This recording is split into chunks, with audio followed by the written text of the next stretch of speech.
Black billionaire girl's seat stolen by white passenger. Seconds later, flight gets grounded. "Excuse me, you're in my seat," Caroline Williams said firmly, holding out her first-class boarding pass. The white businessman didn't even look up from his phone. "No, little girl," he muttered, waving dismissively. "You must be confused. This is my seat." Gasps echoed across the cabin as Caroline's eyes narrowed.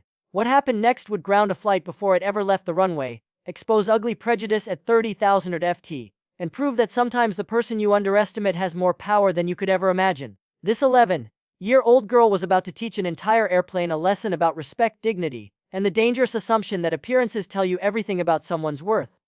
Welcome to Black Triumphant Channel. Every story we share is more than just drama. It's a reminder of strength, resilience, and justice. If you believe in celebrating Black excellence and standing against injustice and prejudice, hit that like and subscribe button right now. We would like to know where you are watching from and what time is it for you right now in the comment. 11-year-old Caroline Williams walked down the jet bridge toward Flight 8092 with the quiet confidence of someone who belonged exactly where she was going. At 3'6" with natural hair pulled back in an elegant bun, she moved with a grace that came from years of attending charity galas, business meetings, and international conferences alongside her father. Her simple but expensive outfit, an elegant orange gown, spoke of understated wealth, though most people wouldn't recognize the designer labels or the custom jewelry that had been gifts from world leaders and tech mogul. This was her 15th time flying first class this year alone, traveling between her boarding school in Switzerland, her father's offices in New York, and their family homes in Los Angeles and Dubai. Flying first class wasn't a luxury for Caroline, it was simply Tuesday. Her father, David Williams, had built a technology empire worth over $12 billion, making him one of the wealthiest Black men in the world. But to look at Caroline, most people just saw a little Black girl, and unfortunately, that was exactly how the man in seat 2A saw her. She approached row 2 and immediately noticed the problem.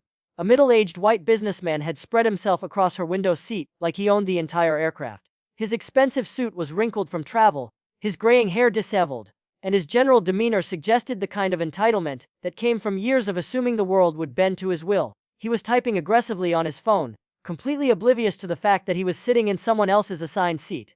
"Excuse me," Caroline said politely, her voice carrying the refined accent that came from years of international education. "I believe you're sitting in my seat." She held out her boarding pass, clearly showing seat 2A first class, printed with her name, Miss A. Williams. The ticket was pristine, expensive, and undeniably legitimate. Any reasonable person would have looked at it, apologized for the mistake, and immediately moved to their correct seat. But this man wasn't reasonable. He glanced up from his phone with the kind of irritated expression reserved for interruptions by people he considered beneath his notice. His eyes took in Caroline's appearance, young Black female, and his brain apparently categorized her as someone who couldn't possibly belong in first class. Without even looking at her boarding pass, he waved her away dismissively. "No, little girl," he said with the condescending tone of someone speaking to a child who had wandered away from her parents. "You must be confused. This is my seat. Economy is that way." He pointed toward the back of the plane with the casual arrogance of someone who had never been challenged in his life. The words hung in the air like poison gas. Several passengers in nearby seats looked up from their magazines and laptops, sensing that something uncomfortable was unfolding. A well-dressed woman across the aisle frowned deeply. A businessman in the row behind them pulled out his phone, already sensing that this interaction was heading somewhere worth documenting. Caroline felt the familiar sting of assumption-based discrimination, but she had learned long ago not to let her emotions control her response. Growing up as the daughter of one of the world's most successful entrepreneurs meant she had faced this kind of prejudice before. People looked at her and saw what they expected to see, not who she actually was. She said calmly, her voice remaining perfectly polite despite the insult. "I'm not confused. This is seat 2A, and this is my boarding pass for seat 2A. You're sitting in my assigned seat." She held the boarding pass closer to him, but he didn't even glance at it. Instead, he laughed. Actually laughed, as if the idea of a Black girl having a legitimate first-class ticket was the funniest thing he'd heard all day. "Listen, sweetheart," he said with mock patience. "I don't know how you got confused, but children don't just wander into first class. Your parents are probably looking for you back in economy. Why don't you run along and find them before you get in trouble?" The condescension dripped from every word. He had not only refused to look at her ticket, but he had assumed she was traveling with parents, assumed she couldn't afford first class, and assumed she was too young and too Black to belong in his proximity. Each assumption was wrong, but his prejudice had blinded him to any possibility that he might be mistaken. Other passengers were now openly staring. The woman across the aisle looked appalled. A young couple in the front row had stopped their conversation to watch the unfolding drama. An elderly businessman was shaking his head in disgust, clearly recognizing the racial undertones of the interaction. Caroline remained standing in the aisle, her boarding pass still extended, her composure unshaken. She had learned from her father that the loudest voice in the room was rarely the most powerful one.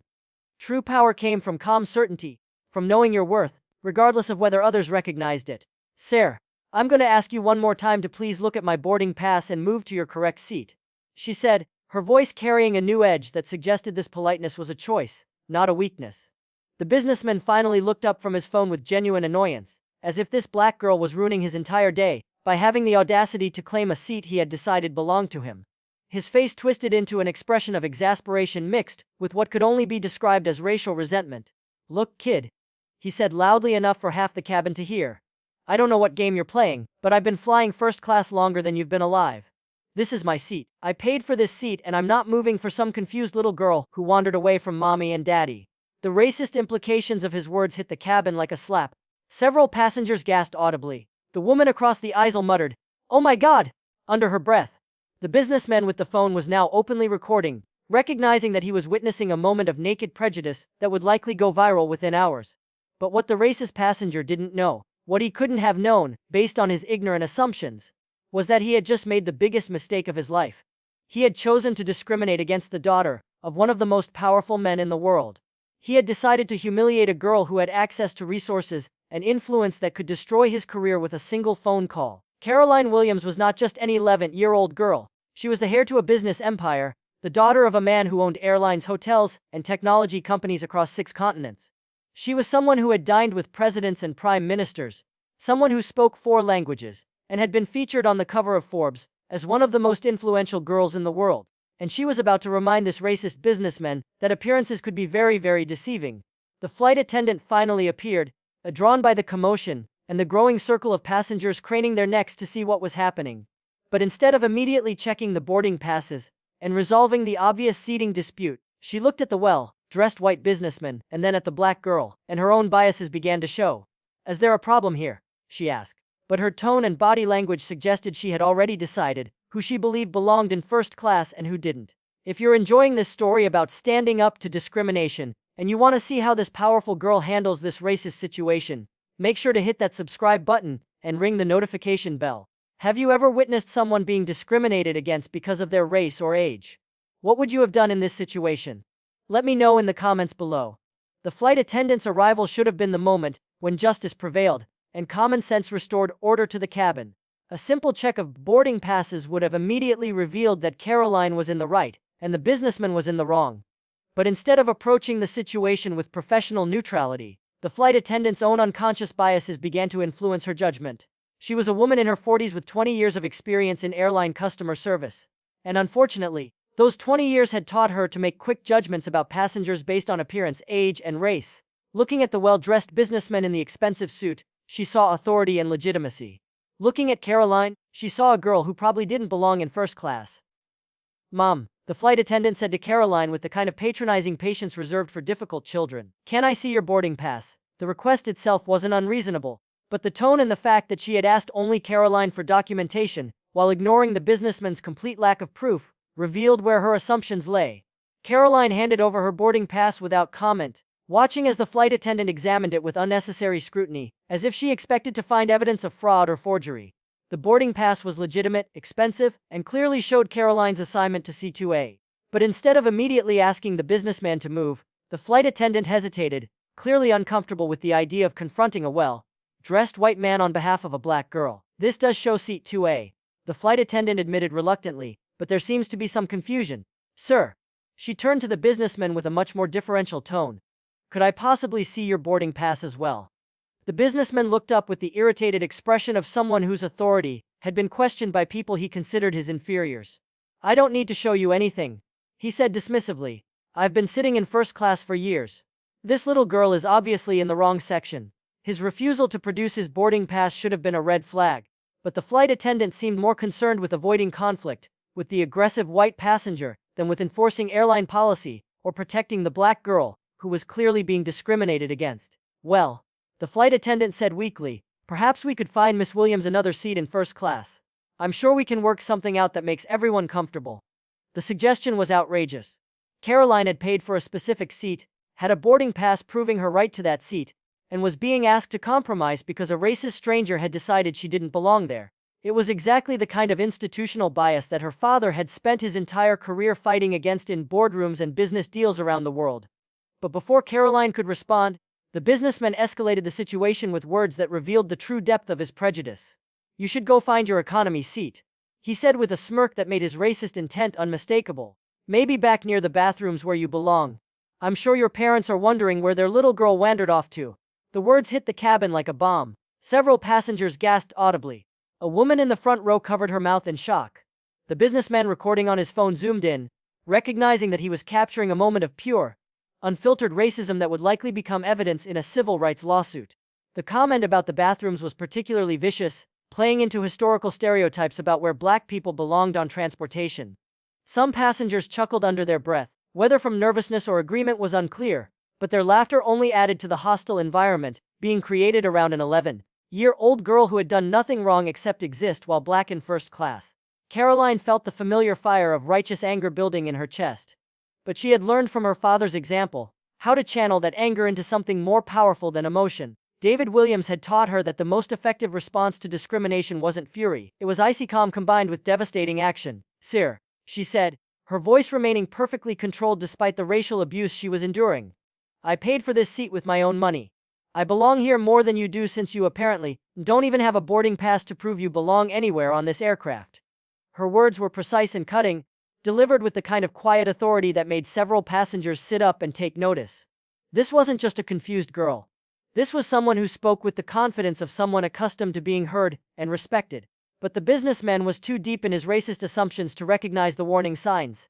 Instead of backing down, he doubled down on his discrimination, making comments that would soon be broadcast to millions of people around the world. "You don't even look like you could afford a ticket here," he said loudly, his voice carrying throughout the first-class cabin. "What did you do? Steal someone's boarding pass? Or maybe daddy's company is flying you somewhere for charity?" The racist implications were now impossible to ignore. He had suggested that a black girl couldn't legitimately afford first class, that she might be a thief, and that any wealth in her family must come from charity rather than achievement. Each word dug his grave deeper, but his prejudice had blinded him to the magnitude of his mistake. Other passengers were now actively choosing sides. The woman across the aisle looked furious. An elderly black businessman in row 3 was shaking his head with recognition. He had clearly faced similar discrimination himself. A young white couple was whispering to each other, the woman looking appalled while the man seemed unsure how to react. The flight attendant, faced with an increasingly ugly situation, made the worst possible choice. Instead of firmly enforcing airline policy and removing the aggressive passenger, who was creating a hostile environment, she turned to Caroline with a warning that revealed exactly where her loyalties lay. "Miss Williams," she said with barely concealed irritation, "I'm going to need you to lower your voice and find a solution that works for everyone, or I'll have to ask you to leave the aircraft for causing a disturbance." The threat was breathtaking in its injustice. The black girl who had been racially abused, denied a rightful seat, and subjected to public humiliation was being threatened with removal, while the white businessman who had created the entire problem faced no consequences whatsoever. Several passengers immediately recognized the bias in the flight attendant's response. The woman across the aisle stood up and said loudly, "Are you serious? She's the one causing the disturbance. He's the one who won't show his boarding pass and keeps making racist comments." But the flight attendant had made her choice. She was siding with the aggressive white businessman against the calm black girl, perpetuating exactly the kind of institutional racism that had plagued the airline industry for decades. Caroline looked around the cabin, taking in the faces of the passengers who were witnessing this moment of naked prejudice. Some looked supportive, others uncomfortable, and a few seemed to agree with the businessman's assessment that she didn't belong in first class. But all of them were about to learn something about the danger of making assumptions based on race and age. "Ma'am," Caroline said to the flight attendant with deadly calm, "I think you should be very careful about how you handle this situation, very careful indeed." There was something in her tone, a quiet certainty that suggested consequences far beyond anything the flight attendant or the racist businessman could imagine. But they were too caught up in their own biases to recognize the warning. They had no idea that they were discriminating against someone with the power to ground their flight and their careers and expose their prejudice to the entire world. They were about to learn that sometimes the person you underestimate turns out to be exactly the wrong person to discriminate against. Make sure you subscribe and hit that notification bell, because what happens next will absolutely blow your mind. This girl is about to reveal exactly who she is. And this racist passenger's world is about to come crashing down. What do you think should happen to employees who side with racists instead of protecting passengers from discrimination? Share your thoughts in the comments. The tension in the first-class cabin had reached a breaking point. What had started as a simple seating dispute had escalated into a public display of racial discrimination, with passengers, crew, and airline staff choosing sides based on their own biases and moral compasses. The atmosphere was electric with unspoken conflict, and everyone could sense that something significant was about to happen. The businessman, emboldened by the flight attendant's apparent support and the mixed reactions of the other passengers, decided to escalate his harassment of Caroline even further. He had convinced himself that he was dealing with just another entitled girl who would eventually back down when faced with adult authority. His prejudice had blinded him to the quiet strength in Caroline's voice and the dangerous calm in her demeanor. "You know what your problem is," he said, standing up from the seat that didn't belong to him and towering over Caroline in what was clearly meant to be an intimidating display. "Your problem is that you people think you can just take whatever you want. You think you deserve things you haven't earned. Well, this is the real world, little girl. And in the real world, there are consequences for not knowing your place." The racist language was now so explicit that even passengers who had been trying to mind their own business couldn't ignore it. "You people, your place." These were the phrases of someone whose prejudice had overcome any pretense of civility. Several passengers pulled out their phones, recognizing that they were witnessing something that needed to be documented. A middle-aged black woman in row 4 stood up, her face flushed with anger. "Excuse me, but what did you just say? Did you really just tell a child to know her place because of her race?" The businessman turned his attention to her with the same dismissive arrogance. "Mom, this doesn't concern you. I'm simply trying to maintain order in first class by ensuring that passengers are seated appropriately according to their circumstances." The word circumstances dripped with racial undertones that made his meaning crystal clear. He was suggesting that black passengers didn't belong in first class regardless of their tickets, their wealth, or their right to be there. It was segregationist thinking disguised as airline policy. But Caroline Williams had heard enough. She had been raised by a father who had faced this exact kind of discrimination on his way to building a business empire. And she had been taught never to back down when confronted with injustice. More importantly, she had been given tools to fight back that this racist businessman couldn't even imagine. "Sir," she said, her voice cutting through the chaos with laser precision, "I think you should sit down and be quiet now." There was something in her tone that made several passengers turn to look at her more carefully. This wasn't the voice of a confused girl or a powerless victim. This was the voice of someone who had been underestimated and was about to reveal exactly how big a mistake that was. The businessman laughed, the sound harsh and mocking. "Oh, really? And what are you going to do about it, little girl? Call your mommy. Tell the principal. This is the adult world and adults handle things differently than children." "You're absolutely right," Caroline replied with a smile that didn't reach her eyes. "Adults do handle things differently. And you're about to learn exactly how differently." She reached into her designer purse, a purse that cost more than most people's monthly salary, though the businessman was too blinded by prejudice to recognize luxury when he saw it, and pulled out her phone. It wasn't just any phone. It was the latest model with custom modifications that only a handful of people in the world possessed. The kind of device that came with direct access to corporate boardrooms and government offices around the globe. "I think it's time I called my father," she said calmly. The businessman laughed even harder. "Oh, please do. I'm sure Daddy will come running to rescue his precious little princess. Maybe he can explain to you how airline seating actually works." Several passengers exchanged glances, sensing that the businessman had just made a crucial error. There was something about Caroline's confidence, something about the way she carried herself that suggested her father might not be just any concerned parent. But the businessman was too caught up in his own arrogance to recognize the warning signs. Caroline speed dialed a number that connected her directly to one of the most powerful offices in the global economy. As the phone rang, she looked around the cabin with a calm certainty of someone who was about to turn the tables on everyone who had underestimated her.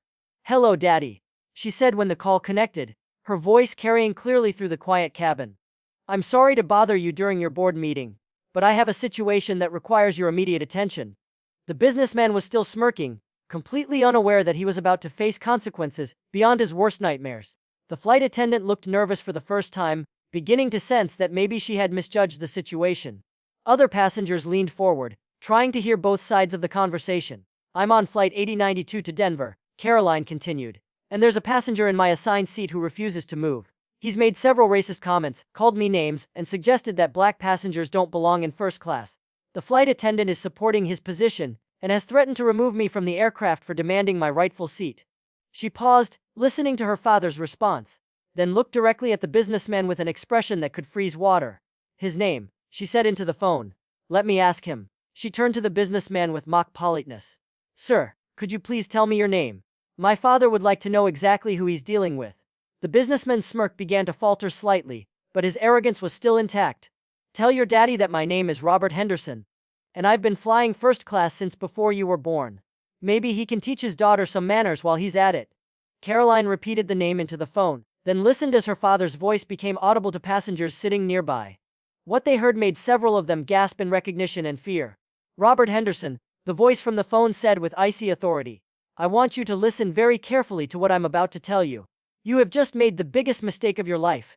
The businessman's face began to change as he recognized something dangerous in the voice coming from the girl's phone. This wasn't just an angry parent. This was something else entirely. My daughter is Caroline Williams, the voice continued, and I am David Williams, CEO of Williams Global Enterprises. You may recognize my companies, Williams Airways, Williams International Hotels, Williams Technology, and about 40 other businesses that employ over 200,000 people worldwide. The name hit the cabin like a thunderbolt. David Williams was one of the most famous entrepreneurs in the world, a billionaire whose business empire spanned multiple industries and continents. His face had been on the cover of Time magazine as one of the most influential people of the year. His daughter wasn't just any girl, she was the heir to one of the largest privately held companies in the world. Robert Henderson's face went from confident smirk to horrified realization in the span of 3 seconds. The color drained from his features, as he understood exactly who he had been discriminating against. He had chosen to be racist toward the daughter of one of the most powerful black men in the world. And he had done it in front of dozens of witnesses with cameras. Several passengers were now openly staring at Caroline with recognition and awe. The businessman, who had been recording, was zooming in on Henderson's face, capturing the moment when arrogance turned to terror. The flight attendant looked like she was about to faint, as she realized she had threatened to remove the daughter of a man who probably owned more airline stock than anyone else on the planet. But David Williams wasn't finished speaking. Mr. Henderson, his voice continued, now carrying the full weight of billionaire authority, you insulted my daughter, discriminated against her based on her race, and created a hostile environment that violated both federal civil rights laws and basic human decency. What happens next is entirely up to you. The businessman tried to speak, his voice coming out as a weak croak. Mr. Williams, I didn't know. You were just what? David Williams' voice cut through his stammering like a knife. You were just being racist.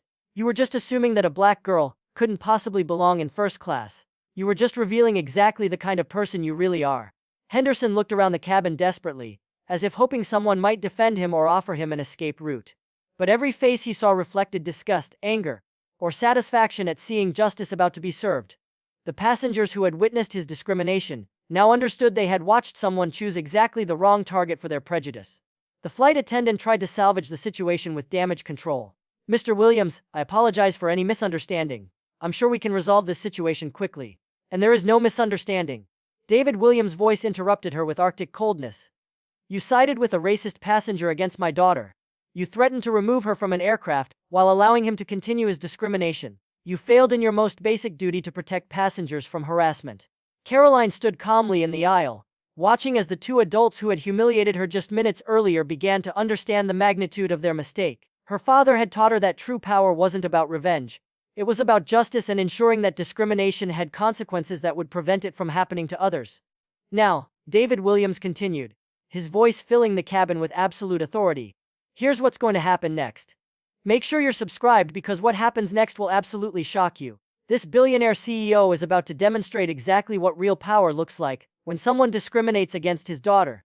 Do you think people who make racist assumptions get what they deserve when they face consequences? Let me know your thoughts in the comments below. The silence in the first-class cabin was deafening as David Williams' voice continued to emanate from Caroline's phone with the authority of someone who controlled billions of dollars and had the power to change lives with a single decision. Every passenger was transfixed, understanding that they were witnessing a moment when prejudice met consequences in the most dramatic way possible. Mr. Henderson, David Williams said, his voice carrying the icy precision of a man who had built an empire by making decisions quickly and executing them ruthlessly. You need to understand exactly what you've done. You didn't just insult a girl. You insulted my daughter. You didn't just make racist comments. You made them about a member of my family. And you did it all in front of witnesses who are recording every word. Robert Henderson's transformation from arrogant businessman to terrified defendant was complete. Sweat had begun to beat on his forehead despite the air conditioning, and his hands were visibly shaking as he realized that his casual racism had just destroyed his life in ways he couldn't even begin to calculate. "Sir," Henderson stammered, his voice barely above a whisper, "I sincerely apologize. I had no idea who. I mean, if I had known." "If you had known what?" David Williams' voice cut through his pathetic attempt at damage control like a blade. "If you had known she was my daughter, would you have treated her with respect? But since you thought she was just another black girl, racism was acceptable." The question exposed the core of Henderson's prejudice and the fundamental problem with his attempted apology. He wasn't sorry for being racist. He was sorry for being racist towards someone with the power to destroy him. His moral failure was complete and public, documented by multiple cameras for the world to see. Mr. Williams, the flight attendant, interjected desperately. "I want to assure you that our airline doesn't tolerate discrimination of any kind. This was simply a misunderstanding about seating arrangements." David Williams' laugh was cold and humorless. "A misunderstanding? My daughter showed you her boarding pass, proving her right to seat 2A. Mr. Henderson refused to show his boarding pass at all. She remained calm and polite while he made racist comments, and you threatened to remove her from the aircraft while taking his side. Exactly what part of that was a misunderstanding?" The flight attendant had no answer because there was no answer. Her bias had been exposed as clearly as Henderson's racism, and now she was facing the consequences of siding with prejudice instead of protecting a passenger from discrimination. But David Williams was just getting started. His voice took on a tone that suggested he was moving from establishing facts to taking action. "I'm going to put you on speakerphone now," he announced, "because I want everyone in that cabin to hear what happens when someone chooses to discriminate against my family." Caroline touched a button on her phone, and suddenly, David Williams' voice filled the entire first-class cabin with crystal clarity. Every passenger could hear every word as one of the world's most powerful costs, prepared to demonstrate exactly what real consequences looked like. "Captain Morris," David Williams said, and several passengers gasped as they realized he was speaking directly to the pilot. "This is David Williams. I need you to stop this aircraft immediately and return to the gate. Mr. Williams." The captain's voice came through the plane's communication system, clearly surprised to be receiving a direct call from such a high-profile passenger. "Sir, we're currently in the queue for takeoff. Is there an emergency?" "Yes, Captain. There is an emergency. There is a passenger in first class who has been making racist comments toward my daughter and creating a hostile environment. There is also a flight attendant who has failed to protect passengers from discrimination and has threatened to remove the victim instead of the perpetrator. I need both of them removed from this aircraft immediately." The announcement hit the cabin like a bomb. Passengers looked around at each other with expressions ranging from shock to satisfaction to absolute amazement. They were witnessing something unprecedented. A flight being stopped because a billionaire's daughter had been discriminated against. And the discriminators were about to face immediate consequences. Henderson tried one more desperate attempt to save himself. "Mr. Williams, please. I have a family. I have a career. I made a mistake, but please don't." "Don't what?" David Williams' voice overrode his pleading with ruthless precision. "Don't hold you accountable for your racism. Don't protect my daughter from further harassment. Don't ensure that other passengers never have to face the kind of discrimination you've displayed." The captain's voice returned over the intercom. "Ladies and gentlemen, we are returning to the gate due to a passenger conduct issue. We apologize for the delay and will have you airborne as soon as possible." The plane began to slow and turn, the engines powering down as they exited the takeoff queue. Henderson collapsed back into the seat that wasn't his. The reality of his situation finally sinking in completely. His racist assumptions had grounded an entire flight and exposed his prejudice to hundreds of people who were already posting videos to social media. Mr. Williams, the flight attendant, made one last attempt to minimize the situation. "Perhaps we could handle this more quietly. I'm sure we can find a solution that doesn't require quietly." David Williams' voice carried a note of incredulous anger. "You want to handle racism quietly? You want to sweep discrimination under the rug? That's exactly the kind of thinking that allows this behavior to continue." He paused. And when he continued, his voice carried the full weight of moral authority and business power combined. "Let me be very clear about something. I didn't build a 12 billion empire so that my daughter could be treated as a second-class citizen by racist passengers and biased airline employees. I didn't become one of the most successful black entrepreneurs in history so that other people's children could face the same discrimination I faced decades ago." The cabin was completely silent, except for the sound of phones recording and the occasional gasp from passengers who were understanding the full scope of what they were witnessing. "This isn't just about my daughter," David Williams continued. "This is about every black child who has been told they don't belong somewhere they have every right to be. This is about every girl who has been judged by their appearance instead of their character. This is about stopping discrimination before it spreads to other passengers and other flights." The plane came to a complete stop at the gate and passengers could see through the windows that airport security vehicles were already waiting. Word had clearly spread through the airport that something significant was happening on Flight 892, and the response was immediate and overwhelming. Mr. Henderson, David Williams said, his voice now carrying the finality of a judge pronouncing sentence.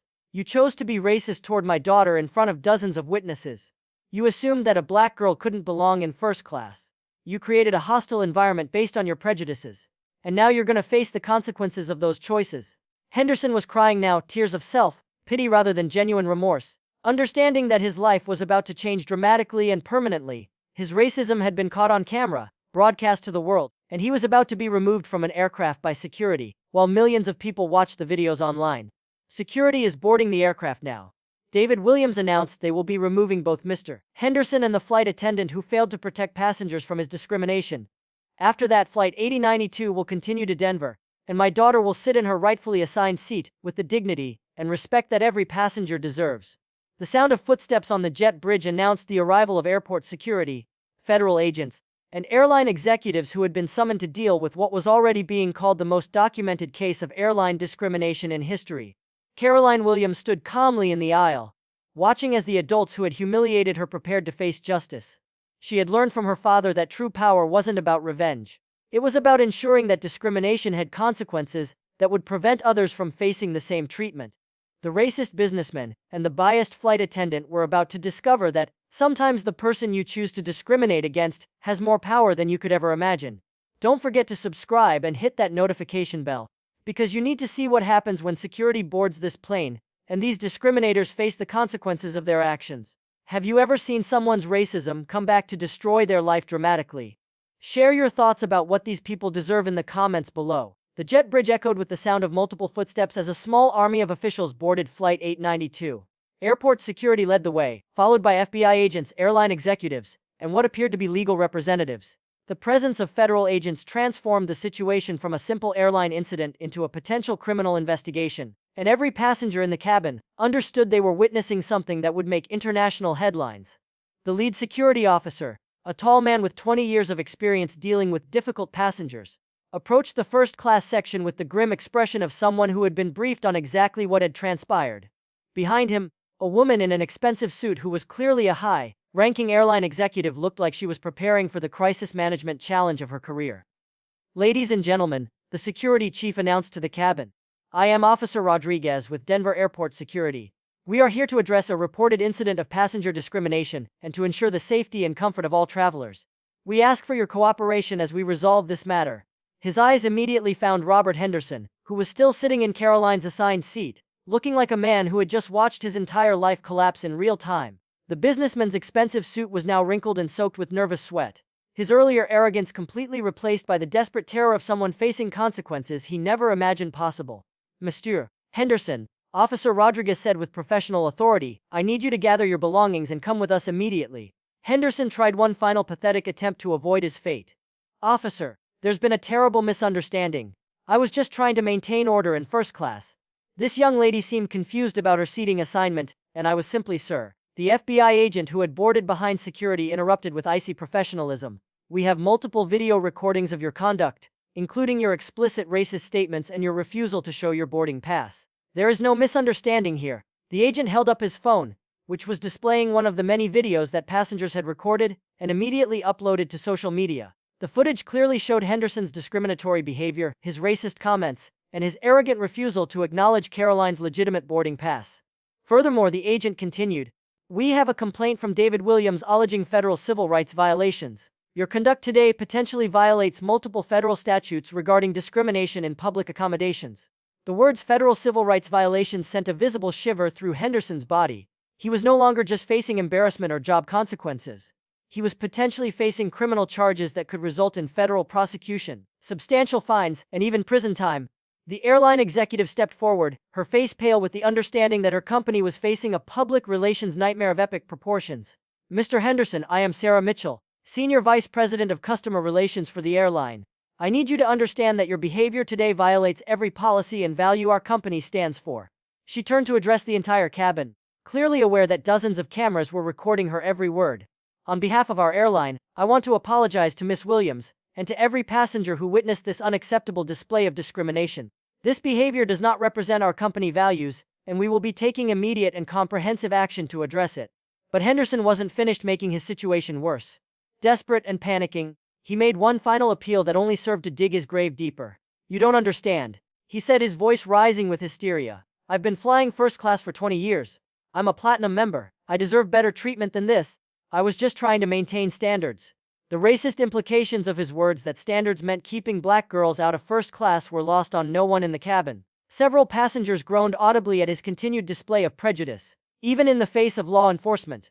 "Mr. Henderson," Officer Rodriguez said with the patience of someone who had dealt with thousands of difficult passengers, "you need to come with us now, or you will be placed under arrest for interfering with a federal investigation." Meanwhile, the flight attendant who had sided with Henderson's discrimination was facing her own reckoning. A second airline executive, a stern-looking man in his 50s, approached her with the expression of someone about to deliver life-changing news. "Ms. Patterson," he said gravely, "I am Robert Chin, Director of Human Resources. Your conduct today represents a fundamental failure of your duties as a customer service representative and a violation of our company's anti-discrimination policies." The flight attendant, whose name was apparently Patterson, tried to defend her actions with the same weak excuses that had failed her earlier. "Sir, I was just trying to maintain order and follow proper procedures. I didn't want to create the confrontation." "You didn't want to create the confrontation." Chen's voice carried the incredulity of someone who couldn't believe what he was hearing. "So instead of checking boarding passes and enforcing airline policy, you chose to threaten the victim of discrimination while protecting the perpetrator." He held up his own phone, which was displaying the viral videos that were already spreading across social media platforms around the world. "Miss Patterson, your bias is documented on video and has been viewed by millions of people in the last 30 minutes.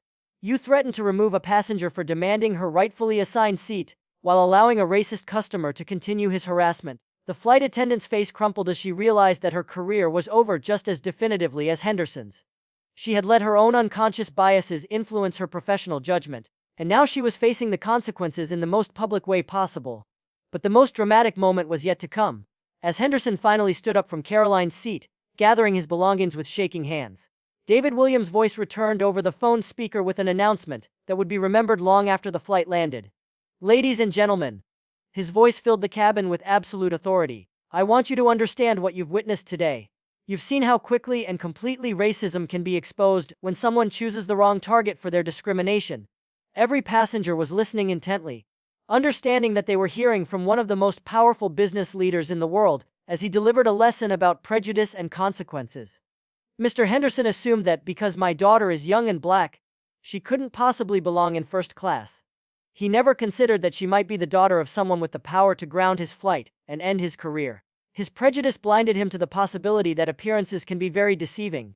Henderson was now being escorted down the aisle by security, his head hanging in shame as dozens of passengers recorded his walk of humiliation. The man who had felt so powerful when intimidating a girl was now being removed in handcuffs while the world watched his disgrace. "This is what happens," David Williams continued, "when discrimination meets consequences, when racism encounters real power, when people who think they can abuse others based on race discover that some of those others have the resources to fight back." The airline executives were taking notes, clearly understanding that this incident would require a complete review of their training procedures and company policies. The federal agents were coordinating with local authorities to ensure that all legal aspects of the situation were properly documented and investigated. Ms. Patterson, the HR director, continued addressing the flight attendant. "You are terminated immediately. Your failure to protect a passenger from racial harassment and your threat to remove the victim instead of the perpetrator represents a fundamental violation of your employment obligations." As both Henderson and Patterson were escorted off the aircraft, the remaining passengers burst into spontaneous applause. They were applauding not just for justice served, but for a powerful reminder that discrimination has consequences when it encounters people with the courage and resources to fight back. Caroline Williams finally took her rightful seat in 2A, settling into the leather chair that she had paid for and deserved from the beginning. Her composure throughout the entire ordeal had been remarkable, and passengers were looking at her with new respect and admiration. "Caroline," her father's voice came through the phone with obvious pride. "How are you feeling, sweetheart?" "I'm fine, Daddy," she replied with a smile that showed she had never doubted the outcome.